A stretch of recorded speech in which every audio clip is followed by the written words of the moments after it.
தென்னாடுடைய சிவனே போற்றி, எந்நாட்டவர்க்கும் இறைவா போற்றி. அனைத்து தமிழ் உள்ளங்களுக்கும் கனிவான வணக்கங்கள். நிகழும் ஸ்ரீ மங்களகரமான சோபகிருது ஆண்டு மாசி மாதம் 18ஆம் தேதி வெள்ளிக்கிழமை அன்று பஞ்சமி திதியில் சுவாதி நட்சத்திரத்தில் துருவ நாமயோகத்தில் தைத்தூலம் காரணத்தினில் அமிர்தயோகம் கூடிய நன்னாளில் இந்த சீர்மிகு மார்ச் மாதம் பிறக்கிறது. பிறக்கப் போகும் இம்மாதம் உங்கள் வாழ்வில் வளமும் நலமும் செல்வ செழிப்பும் பெற்று புதிய வாய்ப்புகள் புதிய வெற்றிகளுடன் மங்களகரமாக அமைய எல்லாம் வல்ல இறைவனை உளமாற வேண்டி விரும்பி கேட்டுக்கொள்கிறேன். இம்மாத கிரக நிலைகளை பார்க்கும் போது மேசத்தில் குருவும், கன்னி ராசியில் கேது பகவானும், மகர ராசியில் செவ்வாய் சுக்கிரனும், கும்ப ராசியில் சனி புதனுடன் சேர்ந்து சூரிய பகவானும் சஞ்சாரம் செய்கின்றனர். மார்ச் 2ஆம் தேதி புதன் பகவான் மீன ராசிக்கும், 8ஆம் தேதி சுக்கிர பகவான் கும்ப ராசிக்கும், 14ஆம் தேதி செவ்வாய் பகவான் கும்ப ராசிக்கும் இடப்பெயர்ச்சி அடைகின்றனர். இந்த கிரக அமைப்பினால் உங்கள் வாழ்வில் இம்மாதம் ஏற்படக்கூடிய சுப மற்றும் அசுப பலன்கள் என்ன என்பதனை பற்றி காண்போம். நடுங்க வைக்கும் குளிரோ தவிக்க விடும் வெயிலோ இல்லாமல் மிக இதமான சூழல் நிலவும் மாதம் இந்த மார்ச் மாதமாகும். பனிக்காலம் முடிந்து வசந்த காலம் துவங்க போகிறது. மாசி மாதத்தின் பிற்பகுதியும் பங்குனி மாதத்தின் முற்பகுதியும் இணையும் மாதம் இந்த மார்ச் மாதமாகும். கும்ப மாதமும் மீன மாதமும் இணைந்த இந்த மார்ச் மாதத்தில் பல திருப்பங்கள் உங்கள் வாழ்வில் நடைபெற உள்ளன. சிம்ம ராசி அன்பர்களே, காரியங்களில் அனுகூலம் உண்டாகும், முயற்சிகளில் வெற்றி பெறுவீர்கள். வழக்குகளில் சாதகமான தீர்ப்பு கிடைக்கும், எதிர்பாராத பணவரவுக்கும் வாய்ப்பு உண்டு. இம்மாதம் ராகு சாதகமாக இருப்பதால் முன்னேற்றத்திற்கு தடை இருக்காது. புதிய பொருட்களின் சேர்க்கை உண்டாகும். சிலருக்கு பயணங்களும் அதன் மூலம் ஆதாயமும் ஏற்படும். புதிய ஆடை ஆபரணங்கள் வாங்கி மகிழ்வீர்கள். ஆனால் பெரும்பாலான கிரகங்கள் சாதகமாக இல்லை என்பதால் குடும்பத்தில் அடிக்கடி வீண் விவாதம், கணவன் மனைவிக்கு இடையே கருத்து வேறுபாடுகள் தோன்றக்கூடும். ஒருவரை ஒருவர் அனுசரித்து செல்வது நல்லது. மாதத்தின் பிற்பகுதியில் குடும்பத்தில் மகிழ்ச்சியும் நிம்மதியும் உண்டாகும். பிள்ளைகள் வகையில் பெருமை சேரும். உறவினர்கள் வருகையும் அவர்களால் உதவிகளும் உண்டு. ஆனால் மாத கடைசியில் அவர்களில் சிலரால் பிரச்சனைகளும் ஏற்படலாம் என்பதால் பொறுமையை கடைபிடிப்பது அவசியம். சுப நிகழ்ச்சிகளில் கலந்து கொள்வீர்கள். உடல் நலன் அடிக்கடி பாதிக்கப்படக்கூடும். உடனுக்குடன் சிகிச்சை எடுத்துக் கொள்வது நல்லது. உத்தியோகத்தில் பணிச்சுமை அதிகரிக்கும். ஆனால் சக ஊழியர்கள் அனுசரணையாக நடந்து கொள்வார்கள். கூடுமானவரை உங்கள் பணிகளில் மட்டுமே கவனம் செலுத்தவும். உயர் அதிகாரிகளுடன் பேசும்போது பொறுமையை கடைபிடிக்கவும். தொழில் வியாபாரம் சுமாராகத்தான் இருக்கும். போட்டிகள் அதிகரிக்கும். சக வியாபாரிகளால் மறைமுக எதிர்ப்புகளை சந்திக்க வேண்டி வரும். வீண் அலைச்சலும் அதனால் மனச்சோர்வும் உடல் அசதியும் உண்டாகும். வியாபாரத்தை முன்னிட்டு வெளியூர் பயணங்கள் மேற்கொள்ள நேரிடலாம். குடும்பத்தை நிர்வகிக்கும் பெண்கள் குடும்பத்தில் அனைவரையும் அனுசரித்து செல்வது நல்லது. மாத பிற்பகுதியில் அக்கம் பக்கத்தில் இருப்பவர்களின் ஒத்துழைப்பு மனதுக்கு உற்சாகம் தரும். வேலைக்கு செல்லும் பெண்கள் அலுவலகத்தில் தங்கள் பொறுப்புகளில் கவனமாக இருப்பது மிகவும் அவசியம். மாணவர்கள் எதையும் அவசரமாக செய்யாமல் யோசித்து செயல்படுவது நல்லது.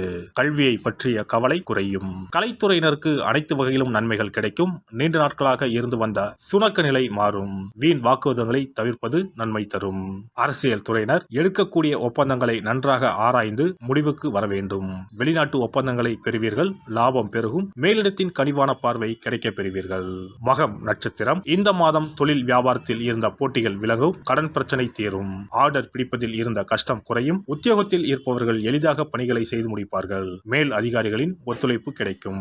பூரம் நட்சத்திரம் இந்த மாதம் பாதியில் நின்ற வீடு கட்டும் பணியை மீண்டும் தொடங்குவீர்கள். சிலர் புதிய வீட்டிற்கு குடிபுகுவார்கள். கணவன் மனைவிக்கு இடையில் திடீரென்று கருத்து வேற்றுமை உண்டாகலாம். பிள்ளைகள் கல்வியில் முன்னேற்றம் அடைய தேவையான உதவிகளை செய்வீர்கள். உத்திரம் 1ஆம் பாதம் இந்த மாதம் மற்றவர்களிடம் கவனமாக பேசுவது கருத்து வேற்றுமை வராமல் தடுக்கும். வீண் அலைச்சல் குறையும். மாணவர்களுக்கு கல்வியில் முன்னேற்றம் அடைய தேவையான உதவிகள் கிடைக்கும். விளையாட்டுப் போட்டிகளில் பங்கேற்கும் போது கவனம் தேவை. ஞாயிற்றுக்கிழமையில் சிவனுக்கு வில்வ அர்ச்சனை செய்து வணங்க மனதில் தைரியம் பிறக்கும். காரிய வெற்றி உண்டாகும். இனி இந்த மார்ச் மாதத்தில் மகா சிவராத்திரி எப்போது, இந்த நாளுக்கு அப்படி என்ன சிறப்பு என்பதனை பற்றி காண்போம். சிவபெருமானுக்கு எத்தனையோ திருநாமங்கள் உள்ளன.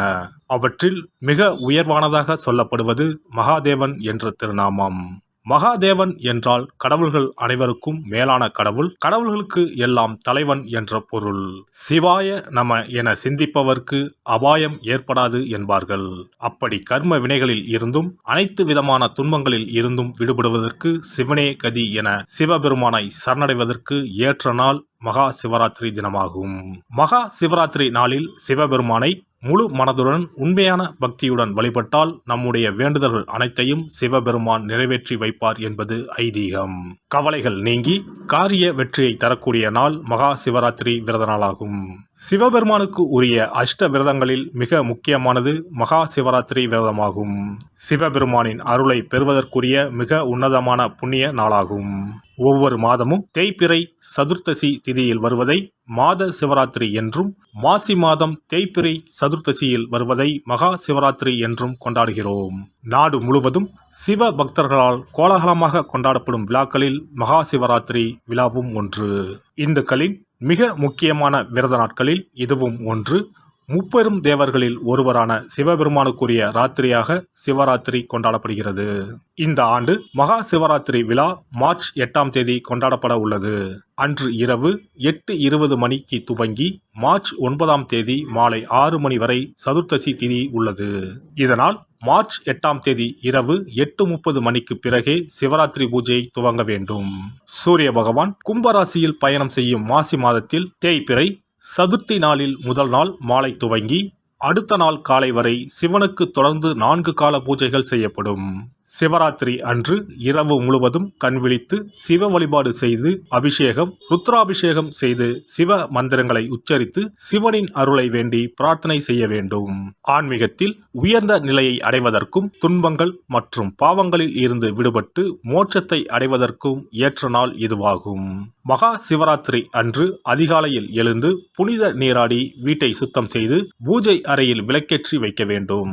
பிறகு மாலையில் சிவன் கோவிலுக்கு சென்று அங்கு நடக்கும் அபிஷேகம் பூஜைகளில் கலந்து கொள்ள வேண்டும். அன்று சிவலிங்கத்திற்கு பஞ்சாமிர்த அபிஷேகம் செய்வதும் வில்வ அர்ச்சனை செய்வதும் மிக சிறப்பானதாகும். மகா சிவராத்திரி நாளில் எத்தனை முறை முடியுமோ அத்தனை முறை பஞ்சாட்சர மந்திரமான ஓம் நம சிவாய மந்திரத்தை உச்சரிக்க வேண்டும். இது தவிர சிவபுராணம் பாராயணம் செய்வது மிகவும் சிறப்பானதாகும். இந்த நாளில் ருத்ராபிஷேகம் செய்வதும் கோவில்களில் நடக்கும் ருத்ராபிஷேகத்தில் கலந்து கொள்வதும் மிகவும் சிறப்பானதாகும். இந்த முறையில் மகா சிவராத்திரி விரதம் இருந்தால் முந்தைய 3 பிறவிகளில் செய்த பாவங்கள் நீங்கும். மனக்கவலைகள், நோய்கள், வறுமை நிலை ஆகியன நீங்கும். அதோடு வாழ்வில் அனைத்து விதமான இன்பங்களும் உயர்வும் கிடைக்கும். நாம் செய்யும் வழிபாடு பூஜை ஆகியவற்றிற்கு 2 மடங்கு பலனை தரக்கூடியது மகா சிவராத்திரி விரதமாகும். சிவபெருமானை வணங்குவதற்கும் அவரின் அருளை பெறுவதற்குமே அவருடைய ஆசி இருந்தால்தான் முடியும். அதனால்தான் அவன் அருளாலே அவன் தாள் பணிந்து என்ற அற்புதமான வாசகத்தின் மூலம் நாம் அறிய முடிகிறது. சிவ அருளை பெற வேண்டும் எனில் அது அத்தனை சுலபமான காரியம் கிடையாது. சிந்தையிலும் செயலிலும் சிவனையே நினைத்து ஒவ்வொரு காரியத்தையும் செய்ய வேண்டும். அப்பேற்பட்ட சிவபெருமானின் அருளை பெற எளிமையான ஒரு நாளை பற்றித்தான் இப்பொழுது நாம் தெரிந்து கொண்டோம்.